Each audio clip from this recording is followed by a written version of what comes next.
อย่ามาบอกแม่คอยได้เป็นแม่หาละพิษว่าจะบอก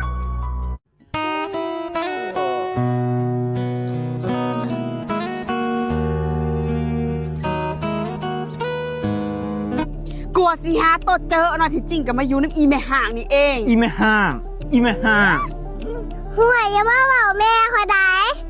เป็นแม่หาละพิษว่าจะบอก ตายอีเด็กเว้น แม่มันเมาเจอได้หันอย่าไปยอมมัน ลูกพ่อแม่บ่สั่งสอน แม่เจ้ามานี่เฮ็ดหยังเจ้าอย่ามากวนพ่อคอยเด้อ สิบ่ให้กูมาอยู่วุ่นวายจะได้มึงเว้าบ่ฟังมึงมักกับอีแม่ห่างนี่แถมยังมีลูกติดพร้อมนี่กูหาผู้หญิงงามๆมีฐานะมีตระกูลมาให้มึงนี่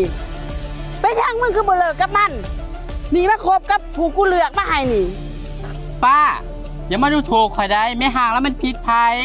แม่นแม่เจ้ากลับเมื่อซะจังใดค่อยกะสีลมกับแม่ห้างผู้นี่แหละ ได้มึงบ่กลับแม่นบ่ไปลากโตมันมาเมื่อ โอ้คอยบ่เบื่อเลย เมื่อเดียวนี่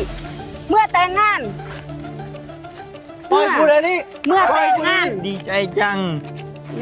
กูบอกบ่ฟัง บ่อยากให้อายมีภาระใจ กับผู้หญิงที่มี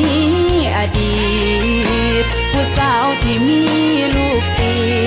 ด มันก็ผิดแต่เป็นในห้าง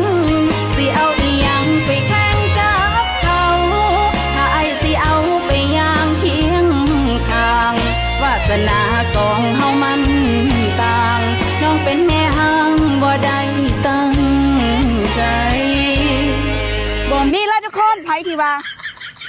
ขี้แห่มีกินเตาเนาะแล้วก็ขี้แห่บ่ขาวบ่เนียนบ่ใส่หนังไก่ลายเอาครีมทาขี้แห่ขาวเจ๊ไปใส่ได้ตอนนี้ใส่ได้ดับกินเตากินโตได้ตลอด24ชั่วโมงเนาะขาวเนียนใส่ผู้หญิงผู้ชายก็ใส่ได้7 มื้อเห็นโพดมีโปรโมชั่นเด้อทุกคนเด้อซื้อ1แถม1เนาะใครสนใจพิมพ์เข้ามาสนใจมาเลย